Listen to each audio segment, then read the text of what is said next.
Good evening. My name is Sharon Wood, and I'm Dean of the Cockrell School. And I am delighted to welcome all of you to the James J. and Miriam B. Mulva Auditorium for this landmark event. Tonight, we are launching a new tradition for Texas engineering, the Cockrell School of Engineering Distinguished Lecture Series. As the school's first ever Distinguished Speaker Series, the lecture will create opportunities for our students and other members of our community to learn from influential leaders in technology, business, and policy from around the world. These events will provide our students with valuable insights into topics that are rarely covered in the classroom, helping to prepare them as engineering leaders and innovators of the future. I am delighted to see so many students have joined us on this occasion. As a distinguished alumnus, tonight's speaker once sat where you are now. Well, maybe not exactly where you are now, but certainly in our buildings. And I know that you will all benefit from his remarks on leadership and ethics. Before the lecture begins, I'd like to recognize a few special guests who are in attendance with us tonight and whose loyalty and dedication to the Cockrell School makes events like this possible. So first, President Greg Fenbus and his wife Carmel.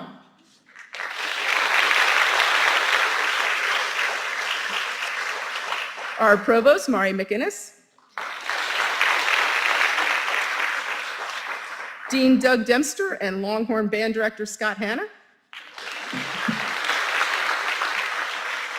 The Associate and Assistant Deans in the Cockrell School of Engineering. And our department chairs. We also have several other distinguished engineering graduates here tonight. Lois Folger, Richard Folger, Tom McKnight, Jean Shepard, Jim Truchard, and Peyton Yates. So please join me in welcoming everyone.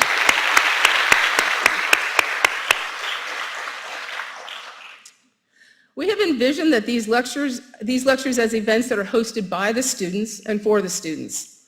And we will be following the formal remarks with an extensive Q&A where our speaker will be moderated by two of our current student leaders. It is now my pleasure to invite Prasanna Timanashana to the stage. Prasanna is a senior in the McKetta Department of Chemical Engineering, and she will introduce tonight's speaker. During her time in the Cockrell School, she has accumulated a great deal of work experience at Lionel Bissell and Accenture, and she currently serves as an accelerator intern at the Capital Factory. She has also been generous with her time in roles as mentor and STEM academic coach for fellow students, and she has been integral in planning tonight's events. So please join me in welcoming Prasanna to the stage.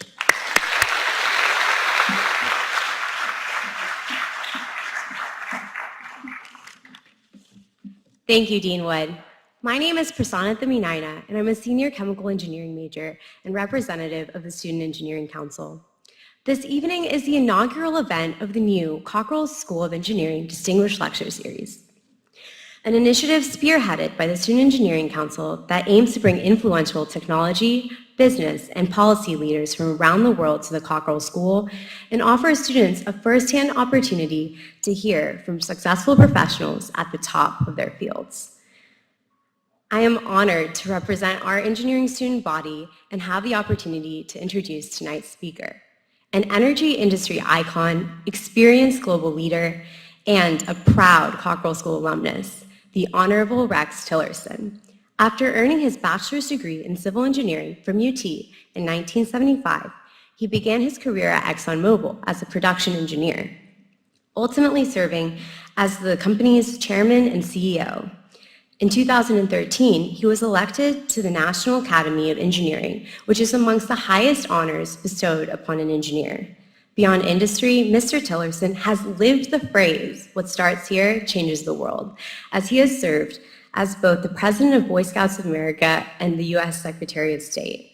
He has been a dedicated supporter of the Cockrell School and its students for many years, and he was named a Distinguished Engineering Graduate in 2006 and a UT Austin Distinguished Alumnus in 2007. I know I speak for all my fellow students when I say I'm incredibly excited and grateful to have Mr. Tillerson here with us today. Please join me in welcoming Mr. Rex Tillerson as a 2018 speaker for our new Cockrell School of Engineering Distinguished Lecture Series.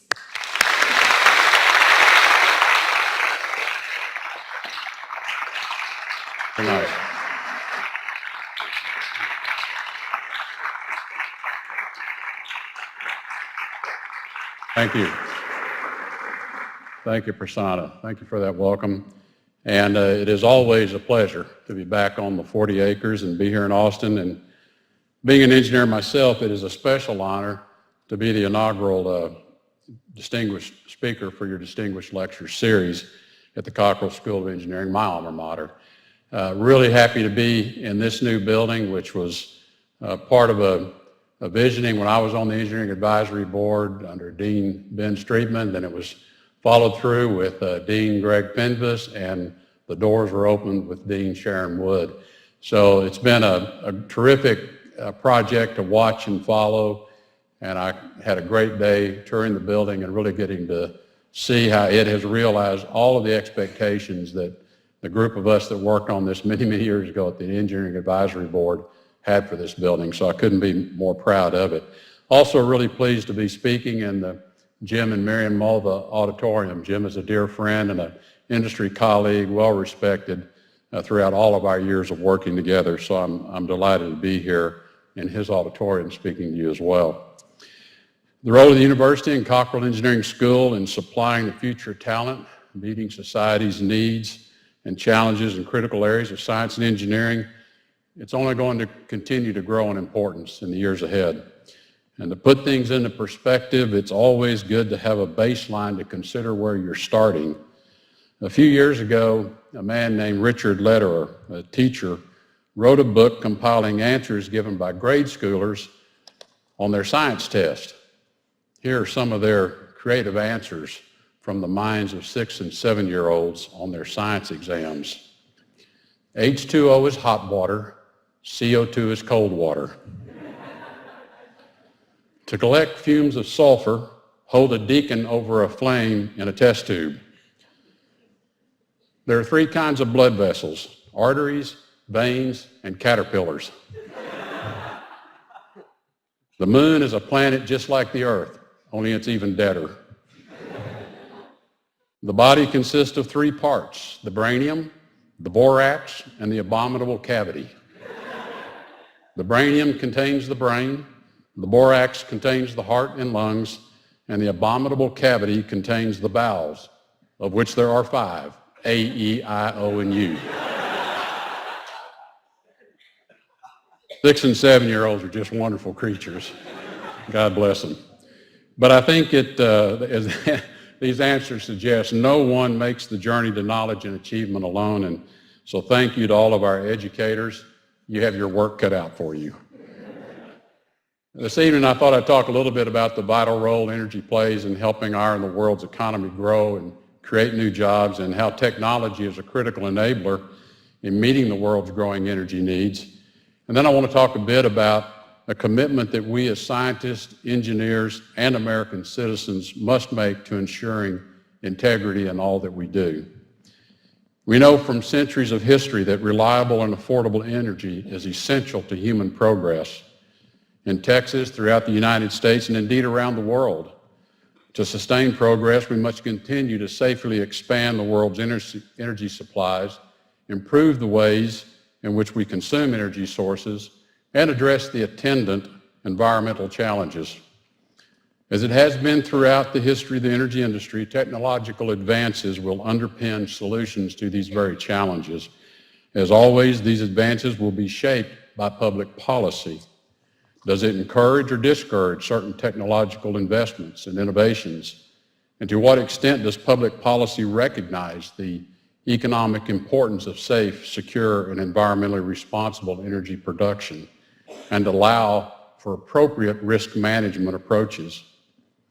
It is fitting that we're discussing these challenges here in Texas. When it comes to energy innovation, building sound and stable energy policy, Texas really is an example for the nation and indeed the world. Our state is a major supplier of energy for good reasons. We're blessed with abundant oil and natural gas resources. We have climatic and meteorological conditions very favorable for wind and solar power.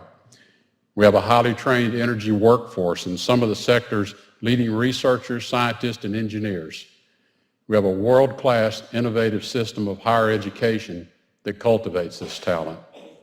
And equally, if not more important, Texas has a tradition of sound and stable energy policy making that encourages businesses to invest, develop, and deploy the technologies that can harness the state's energy resources. One of the important reasons for Texas leadership in energy technology is the fact that our state's private and public sectors generally recognize certain fundamental truths about the energy markets. First and foremost, we recognize the relationship between energy and economic growth. As economies grow and as billions around the world strive to attain an improved standard of living for themselves and their children, the demand for energy rises. And when energy is abundant and affordable, businesses have the confidence to invest, produce, innovate, expand, and create jobs in new ventures. Meeting the energy challenge is made more daunting when you consider that by the year 2040, only 21 years from now, the world's population will grow from its current 7.5 billion people to 9 billion people. Even more important for energy demand, by the year 2030, only 11 years from now, the middle class will expand from 3 billion people to 5 billion people. These improved living conditions for people mean greater access to cars, appliances, and air conditioning. A second important factor to energy technology development in Texas is the recognition that we should encourage the development of all economically competitive energy sources.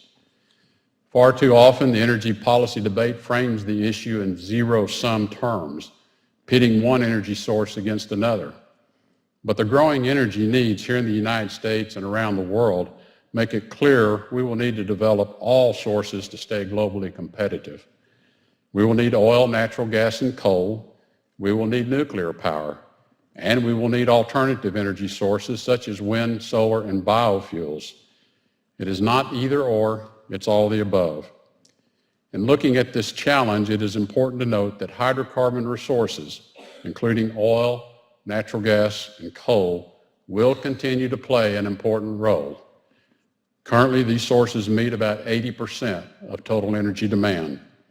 Projections of most government and independent analysts indicate that hydrocarbons will continue to meet the majority of the world's growing energy needs well into the middle part of this century, thanks to their availability, their reliability, their accessibility, and their versatility.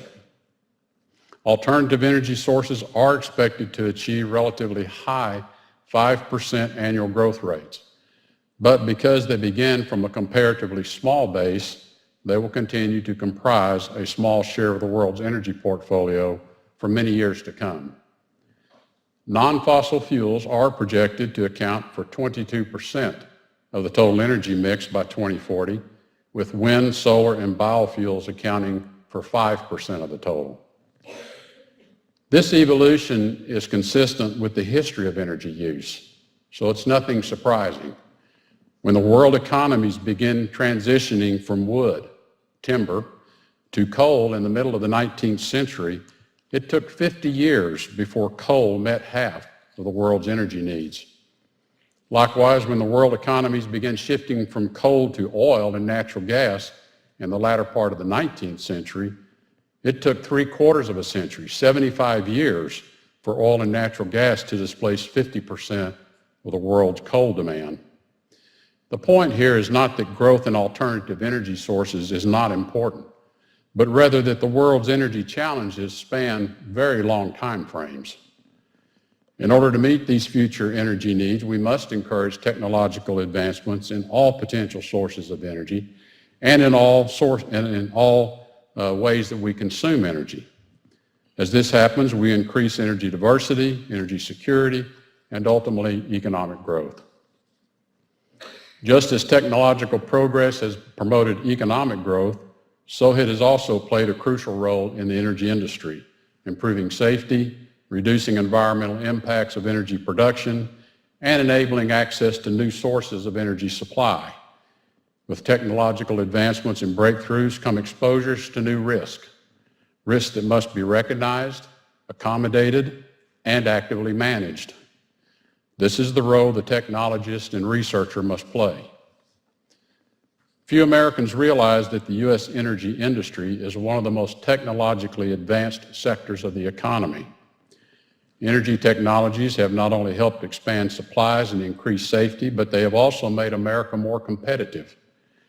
When the public and our policymakers think about technological innovation, they typically think about Silicon Valley, MIT, or some other unnamed research institute out on the West Coast. But because of the energy industry's role in creating new technologies, it is worth noting that Texas is one of the most important locations in the nation for developing new energy innovations that have been exported to the rest of our nation and indeed to the rest of the world. To continue the march of technological advances, the energy sector must engage in long-term planning and sustain investments over extended periods of time. The IEA, or the International Energy Agency, projects investments of $400 billion per year alone will be necessary just to meet the global liquids demand, which is expected to reach 120 million barrels by the year 2040. Therefore, to enable such long-term investments, stable policy frameworks are essential. In Texas, policymakers have traditionally refrained from picking winners and losers, and as a result, we have seen the state take a lead on nearly every energy frontier. By upholding sound legal, tax, and regulatory frameworks, Texas has enabled the private sector to invest for the long term with confidence. And as Texas has shown, government policies that maintain a level playing field and treat industries equally are the most conducive to technological innovation, job creation, and economic growth. Policies that pick winners and losers through mandates, subsidies, or penalties can have the perverse effect of actually stifling innovation. By supporting options that are unable to stand on their own, such policies may actually be delaying the next phase of innovation, or they may be misdirecting precious resources entirely. While there can be an appropriate role for government incentives or funding, policymakers must avoid subsidizing certain sectors, companies, or jobs, especially if those policies hinder the ability to invest in new technologies.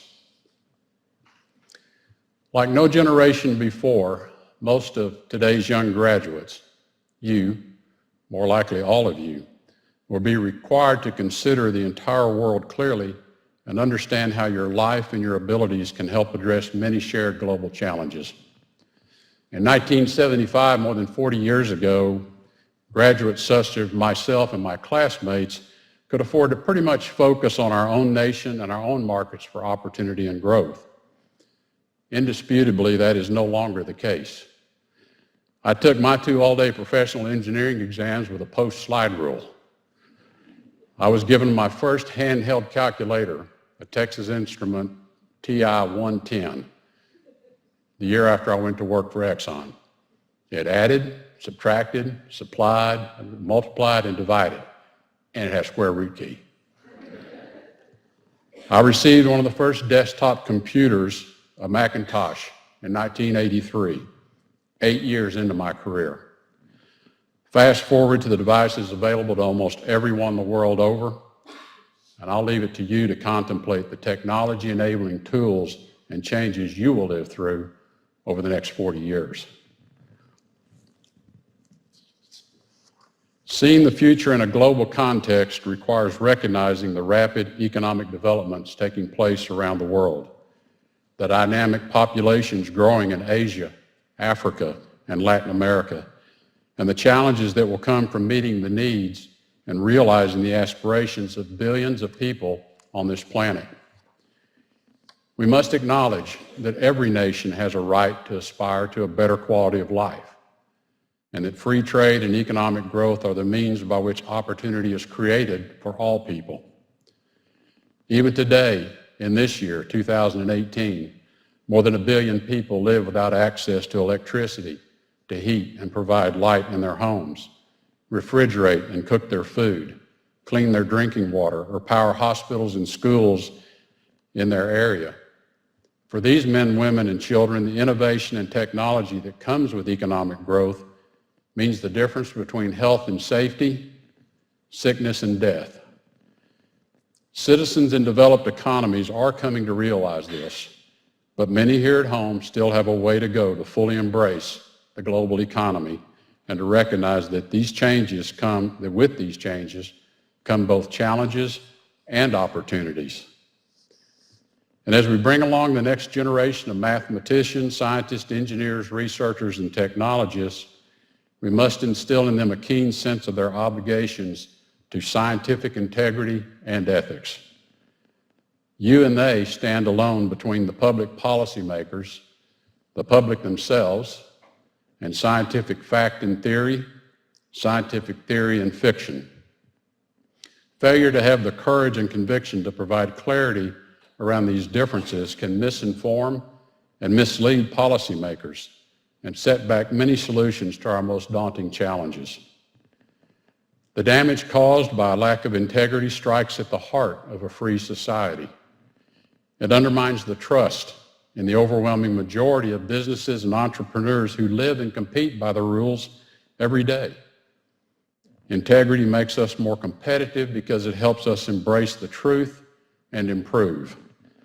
It makes us more responsible because it reminds us that our actions and decisions have consequences. And it makes us more courageous because it allows us to stand firm with our principles, even if at times it means we must stand alone. As I reflect upon the state of our American democracy, I observe a growing crisis in ethics and integrity. Above the entrance to the main building on this campus are inscribed the words, "Ye shall know the truth, and the truth shall make you free." They come from the New Testament of the Bible, John chapter 8, verse 32.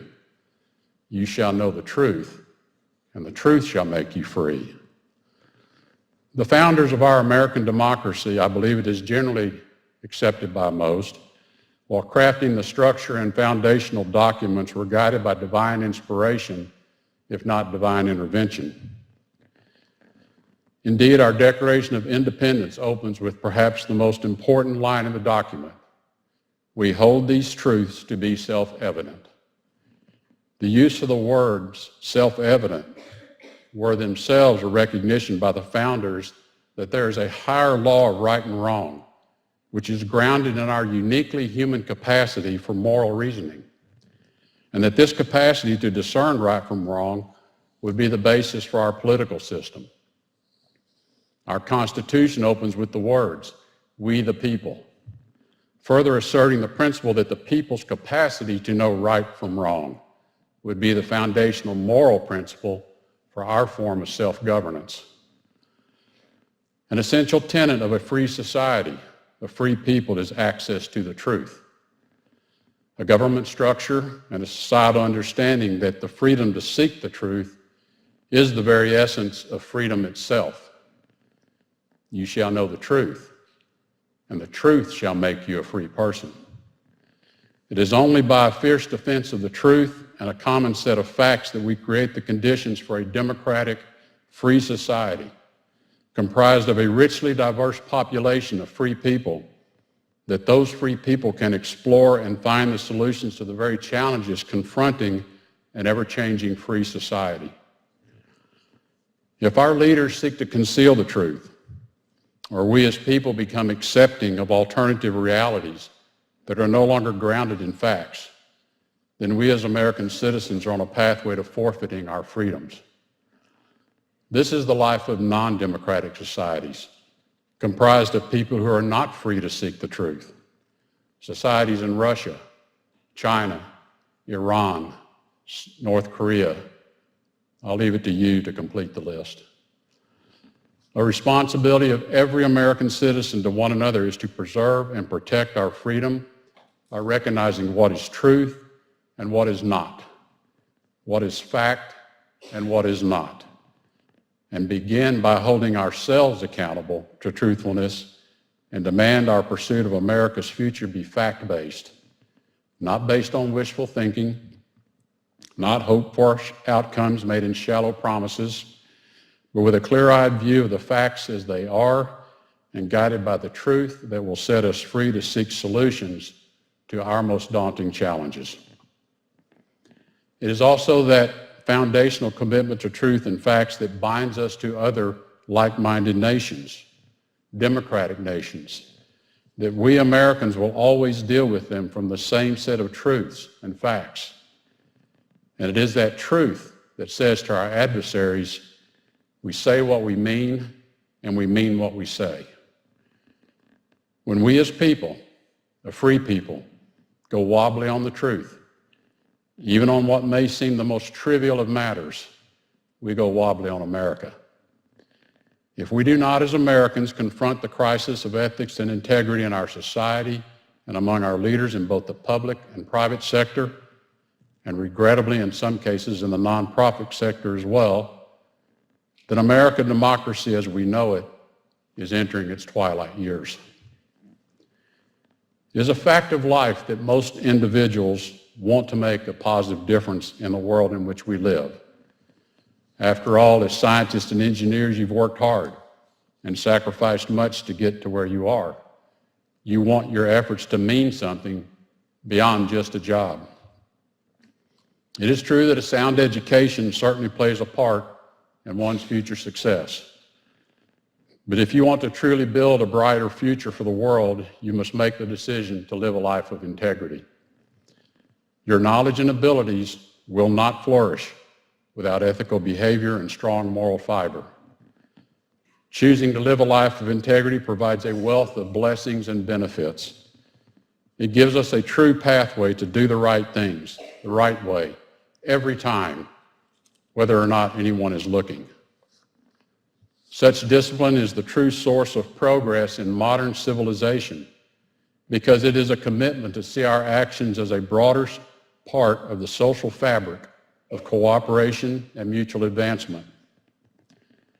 Now, while I'm fairly certain all of you have a common definition of the word integrity, it's always good to have a common understanding between us. One of Merriam-Webster's definitions of integrity is the state of being complete and whole. Now, as a civil engineer, structural engineer, I really relate to that definition because we studied structural integrity.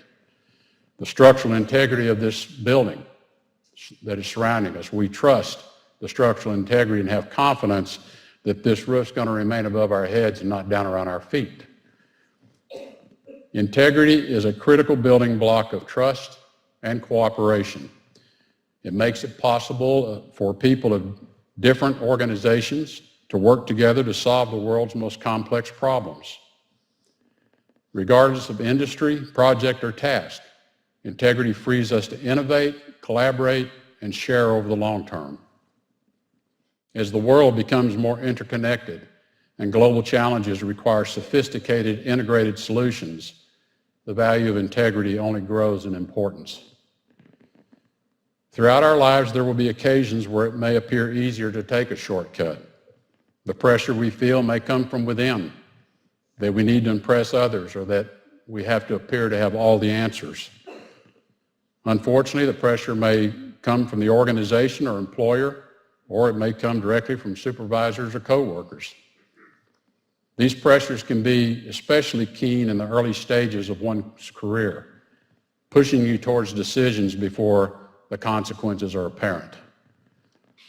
Committing ourselves to a life of integrity and reminding ourselves of that commitment often will give the strength we need to resist the easy path that leads to poor results or even ruin.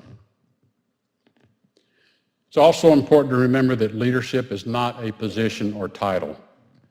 Becoming a leader is what happens to those who embrace a life of integrity. As you grow in your career, your personal integrity will draw people to you. Your coworkers will come to rely on your humble, well-informed insights. Your supervisors will trust you because of your self-discipline. As you take on more responsibility and gain experience, your personal integrity will naturally evolve into managerial integrity. You will exemplify what the best leaders demand from their people until you yourself become a leader. I never aspired to be the chairman and CEO of ExxonMobil Corporation. My wife will tell you that I achieved all of my objectives around 1992. I was 40 years old. I had become a division manager for Exxon Company USA with responsibilities over large parts of Texas, Oklahoma, Kansas, and Colorado. It's all I ever wanted to be. It was the best job I ever had. Things have kind of been downhill since. But at some point, you begin to recognize that you have the capacity to do more and contribute more, not just for your own personal benefit, but for your organization. What I've observed in my past is when senior managers begin working on behalf of their people, that's when they really begin to knock it out of the park. Maintain and protect who you are. Remember that being a person with integrity is the most valuable asset you have. Don't ever let anyone take it from you, and never surrender it. Once it is lost, it is extremely difficult to recapture it. Now, as an engineer myself, I have a special message for scientists and engineers. I think more than any other discipline, integrity is a value that must be part of our every endeavor because of the direct impact our work has on others. As we look to the future, our nation needs integrity in the workplace, and we need it in the public arena as well. All over the world, governments and people are debating the policies and laws that govern our research, our investments, and our economy. In these debates, your voice will be needed to separate scientific fact from science fiction and economic realities from wishful thinking. The consequences of silence can be severe. The failure to call up the courage and conviction to provide clarity in these debates can lead to misinformed and misled policymakers, resulting in serious setbacks to solving our most daunting challenges. So in summary, I'll return to the definition of integrity, the state of being whole and complete. Absent a life of integrity, no human can live a life that is whole and complete. With integrity, maybe we have a chance. God bless all of you, and thank you for your kind attention.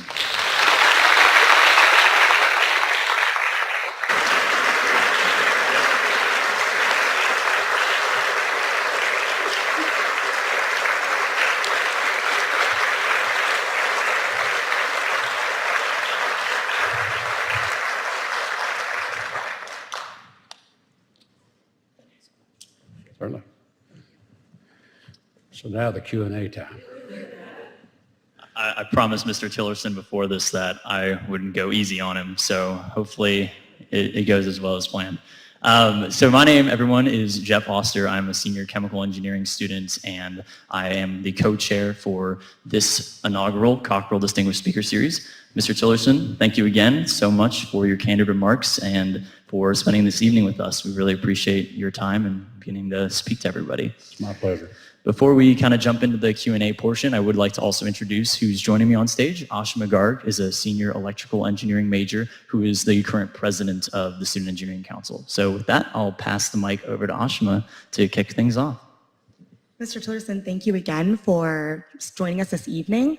This evening, we'll be asking you questions that were sourced from over 1,000 UT students that entered a lottery to attend this lecture today.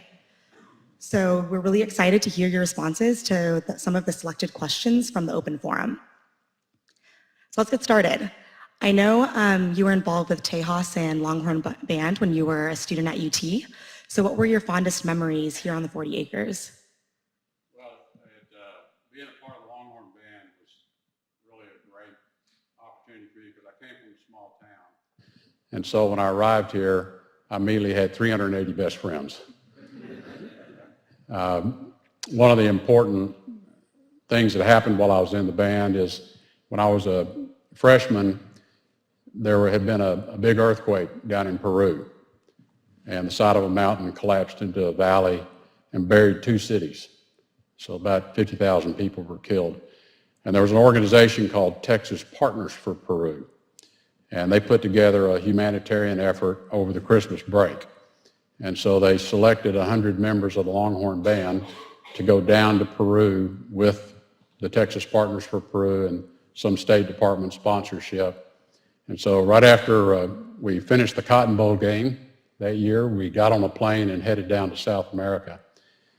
That was the first time I ever got a passport, was to take that trip. Now I have a stack of canceled passports. It's about like this. They'll only add so many pages to them before they put a hole in it and start over. But that was a tremendous opportunity and fond memories, but I made so many friends in the band.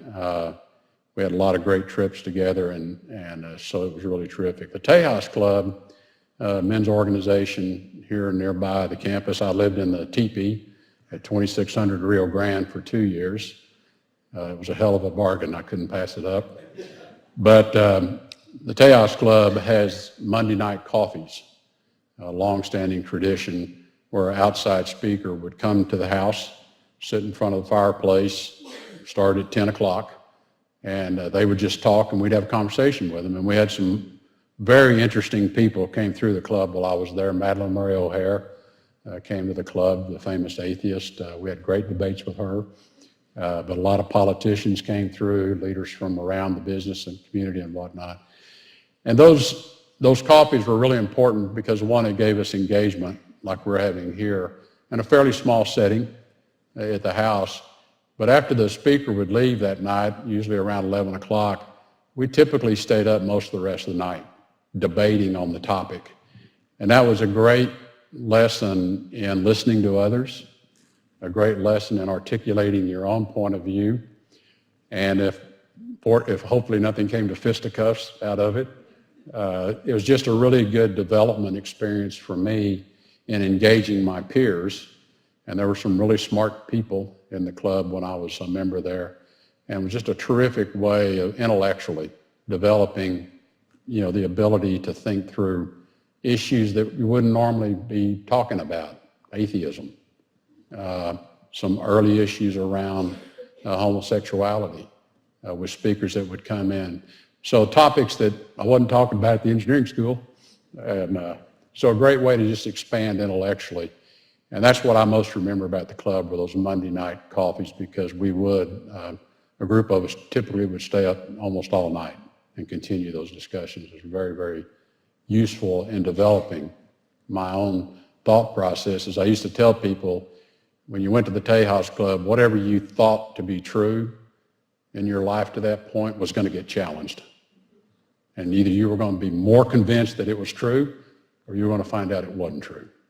But you were going to get to find out on your own terms. And that was really important.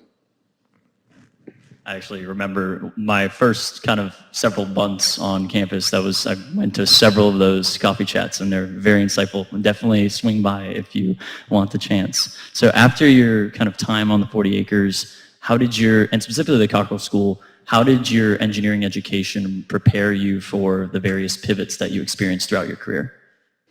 Well, I think almost all of you appreciate that while you're learning a lot of technical specifics in the discipline you're studying, and that is obviously crucial for you to go out and undertake the kind of things you're going to do, what engineering really teaches you is a way of thinking. It's just a thought process. And regardless of whether you're a civil engineer or a chemical engineer or whatever discipline you may be studying, it really is, it's a process of how to think, a process of how to consider all the things that you know, don't know, to arrive at a solution to a problem. And that engineering training of how to think through problems carries over then into geopolitical problems, economic problems that you want to solve. And that's why I think engineers are incredibly well suited to enter the population, our society, and be successful in almost anything you choose to do. It may not even be engineering. At ExxonMobil Corporation, on our management committee, everybody on that management committee had an engineering degree.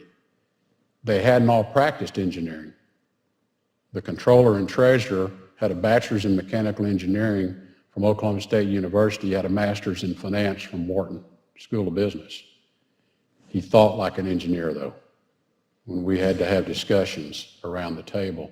So I think it equips you with a thinking process, because it's demanded of you if you're going to be successful here.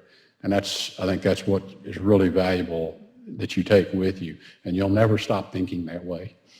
It drives my wife crazy, but she'll tell me, stop thinking like an engineer. I say, I can't. Definitely, and I think a lot of graduating engineering students kind of can attest to that. They're kind of, they can speak on behalf. They're thinking, what can I do with this degree, and going out into the world, pursuing all kinds of different things. So kind of more specifically, what resources did you find most valuable when transitioning from technical to managerial roles and eventually on to executive and political roles? Well, I was very fortunate for me to be with the company that I had chosen to go to work for. And as you heard, I was a lifer. I went to work for Exxon right out of university in 1975. I started at the very bottom, lowest entry-level engineering job they had, production engineer, and worked up through the corporation and retired with almost 42 years. The transition for me from technical to managerial was one that was part of a very deliberate choice I made, but it was also a very deliberate way that Exxon would then develop the talent.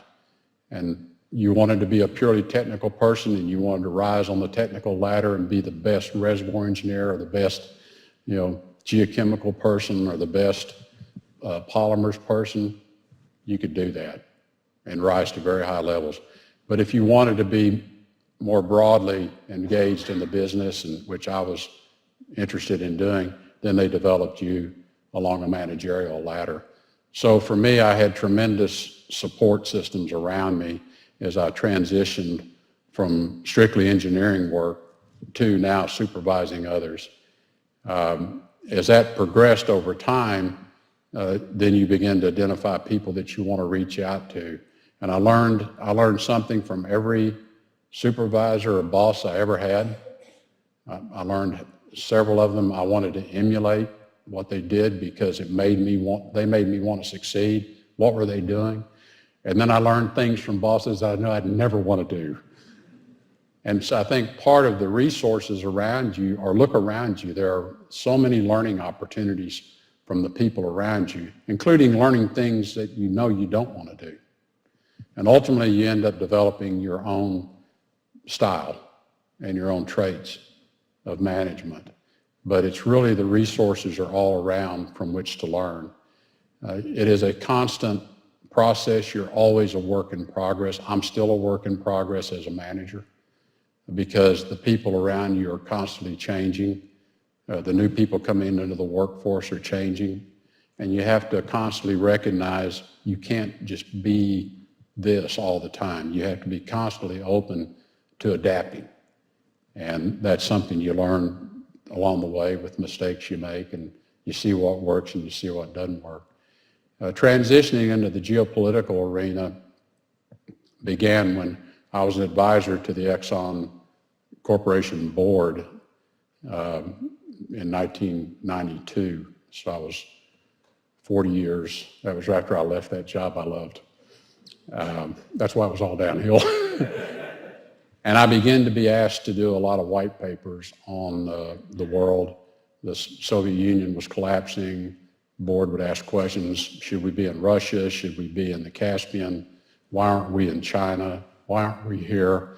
And that set me on a path of having to really do a lot of deep investigation into countries, their history, why their governments worked or failed, what was the leadership like.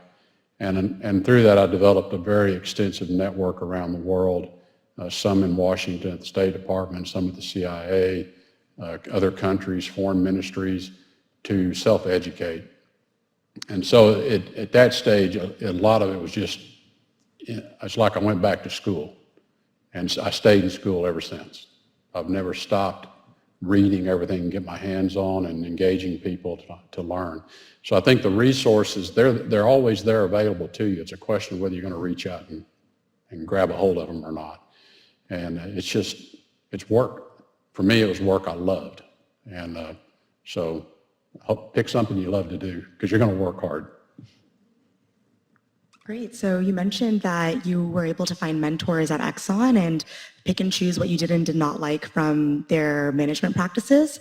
So as CEO, how did you set and cultivate a company culture and ensure ethical behavior at Exxon, which at the time had almost 800,000 employees? What worked and what didn't for you?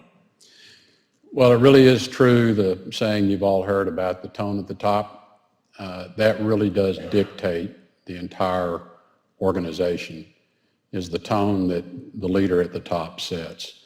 So messages like I was delivering to you this evening, I would talk about that to our organization constantly because you just can never say it enough, because people need that reinforcement that they're doing the right thing.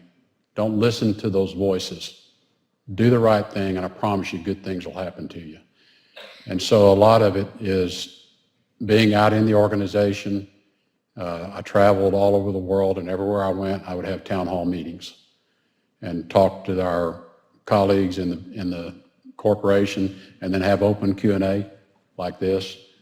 I would always tell them I have, here are my ground rules. You can ask me any question you want. I reserve the right to not answer it, and without repercussions to anyone. So ask your questions. If I say I don't want to answer it, don't go away feeling like you're in trouble. You're not. But you have to engage constantly with the organization, and then it's very important that the management team you select, the most senior management, the people that are directly reporting to you and that are running the big parts of your organization around the world, that they are completely aligned with the values that you're setting for the organization, and that they're also fully aligned with the message that you're giving and that tone at the top. And that, while it's the most difficult thing you ever have to do as a leader of an organization, when you have someone that's not, you got to make a change. And the sooner you make the change, the better. Because what I learned is when a manager is not performing like you want them to, all the people under them know that already. They're looking up and they're saying, and they're looking at me and they're saying, why don't you do something about that? Surely you can see they're not succeeding. And so the organization, you owe it to the organization to always give them a leader they deserve. And that reinforces that culture as well. And I had to do that on more than one occasion, and fortunately I always felt like I had failed when I did that, because I put a person in a job and they didn't succeed. And maybe they weren't trained properly, maybe I misjudged their capabilities. I always found something else for them to do because they would have been highly successful up to that point. So it's also how the organization sees you deal with that person reinforces the culture that you're setting for the organization.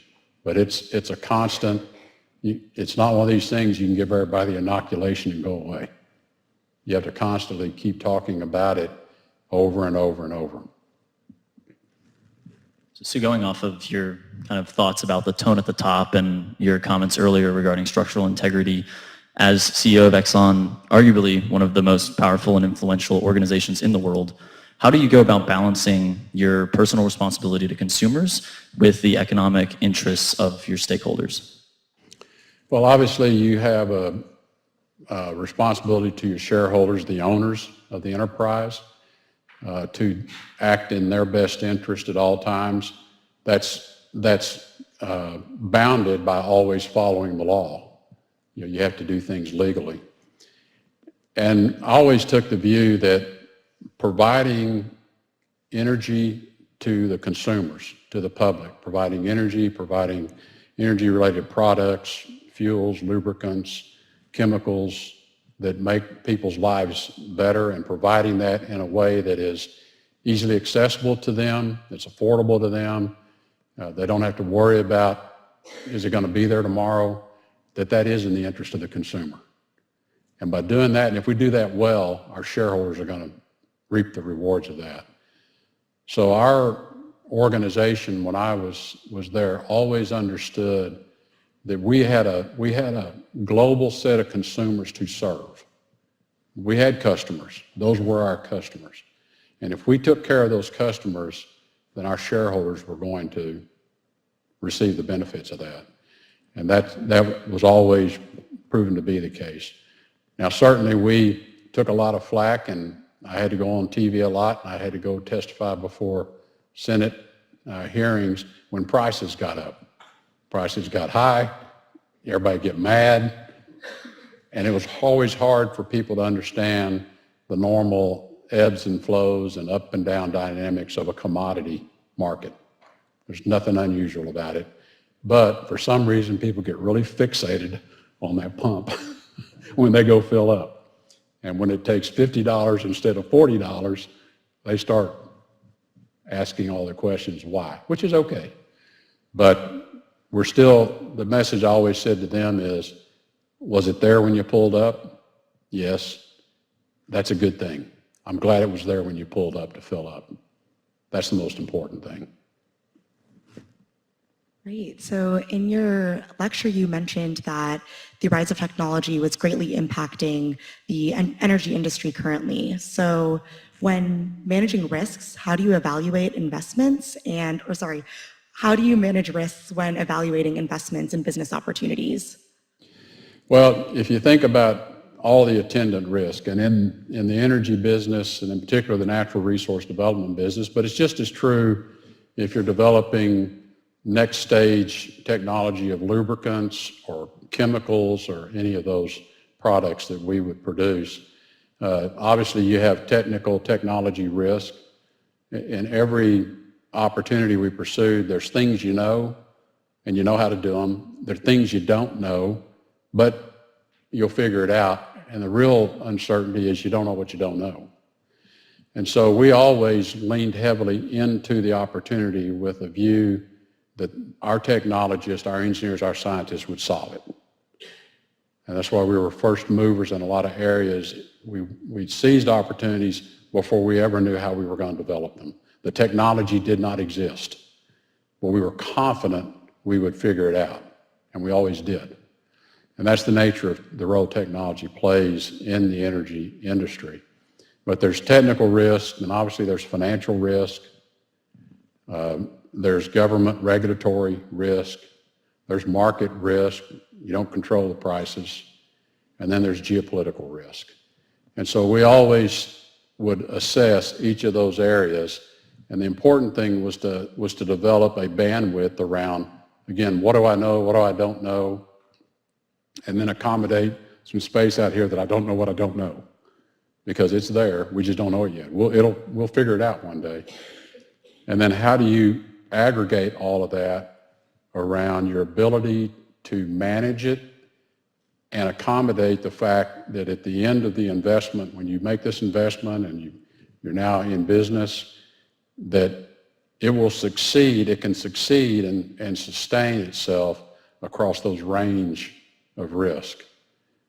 And so we used to talk about how robust is the investment.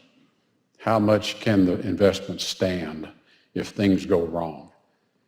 And then for ExxonMobil Corporation, we were always blessed with the fact that we were the largest oil and gas petrochemical company in the world. We had big operations all over the world on every continent but Antarctic, with a lot of different countries, and there was never any one investment that was going to sink the Bismarck because we were so diversified. So we could afford to take risks that other people couldn't take, prudent risk. But it was always assessed around those elements and recognize if things go wrong, how much can we stand for them to go wrong? Seems to be a lot of ambiguity when analyzing those investment risks. Additionally, you mentioned some of the uncertainty and then future trends in terms of the energy industry as a whole. So kind of revisiting some of those points.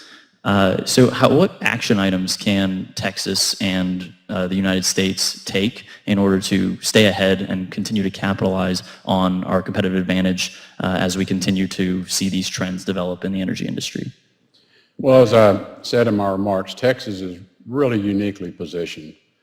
Huge oil and natural gas reserves, great conditions for wind, solar, great research organizations in the state. They're constantly looking at what's the next evolution, what's the next technology that will allow you to unlock the next resource and do that in a way that delivers it at a cost to the consumer that's supportive of the economy.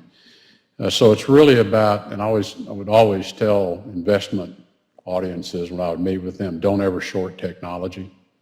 You'll be sorry. And a lot of companies did that. They really thought they knew this was the end of it. This was all there was ever going to be. Most of y'all may be too young to remember the peak oil debates, but there were extensive debates about peak oil, that we had peaked the amount of oil the planet had, and this was in 1978. And it would go down and we'd be out of oil by the end of the century.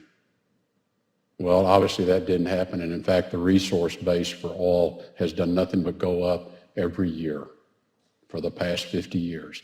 Why? Because the technology keeps finding ways to identify it and access it. So that same kind of technology pursuit has to be applied to the other energy alternatives.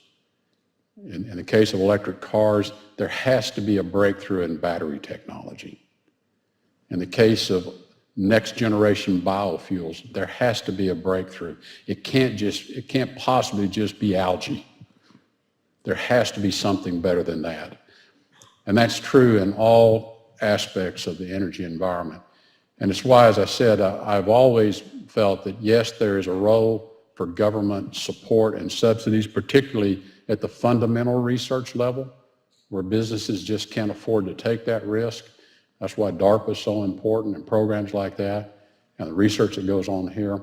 But then when you subsidize into the commercial market, what you may really be doing is disincentivizing people to take risk to move that form of energy to the whole next level, the breakthrough. You may actually be slowing that process down and inhibiting innovation. So that's the future of energy. Is going to continue to be technology driven. It's going to continue to require breakthroughs that we can't even imagine today.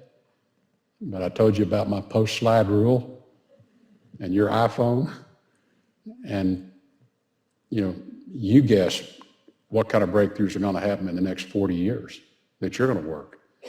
And I know those answers are out there, and we're going to find them. And that's what the future of energy is going to be.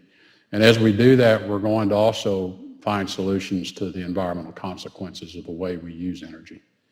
And there's been a lot of progress made in the area of CO2 emissions and climate emissions, but there's a lot more progress has to be made. But it is going to be technology driven. You cannot regulate our way into a solution to that problem. People will not stand for it. They won't stand to have their quality of life diminished. They just won't. And so it's going to take you. It's going to take scientists, engineers, technologists really bearing down on that problem. And again, a lot of progress has been made, a lot yet to be done. So circling more back to your leadership, you've held positions in both the private and public sectors as Secretary of State and CEO. What have you found to be the most universal attributes that have been most successful in managing and inspiring people? Well, I think we always underestimate what our organizations and people are capable of, that they're always capable of more than maybe we think they are. And that's a failure on the part of management in many cases. I have as you heard me comment a couple of times, I have had enormous faith in our people to find answers to tough problems. And what I found in the private sector was also true in the State Department. There are fantastically dedicated, committed people, patriots within the State Department, who chose that as their career. They could have gone and done something else, probably made more money. But they chose that, and they're extraordinarily dedicated, and they're very good at what they do. And it's how do you unleash that? How do you enable that for them to go out and do what they're good at doing? And that is true in private or public sector. It's really, as a leader, your job is to get your organization performing at the highest possible capacity it has. And the way you do that is help every single individual achieve their maximum potential. Now, their maximum potential can be moved up over time as they gain more experience and dedicate themselves to greater knowledge. Some people don't want to move up. They're very happy to perform right here. That's okay. That's okay. But how do you help every individual achieve their maximum potential and then organizationally and collectively apply that to the enterprise or to the organization's mission? So that's universal anywhere you go. Organizations are just living organisms comprised of people. People who share, by and large, the same aspirations in their life. And if you can just tap into that and enable it, you'll be successful. Great. Well, thank you so much for your candid comments, and we really, once again, wanted to appreciate you visiting us. So we, on behalf of the Student Engineering Council and the Cockrell School of Engineering, we would like to present a small gift, a signed Texas football helmet by Tom Herman himself. So thank you again. Cool. Give it up.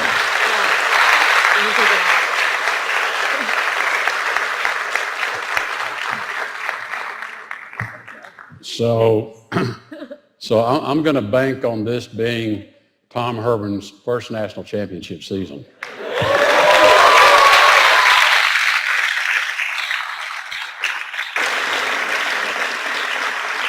And then I'll have to get him to come back and date it. Thank you. That's marvelous. I appreciate that.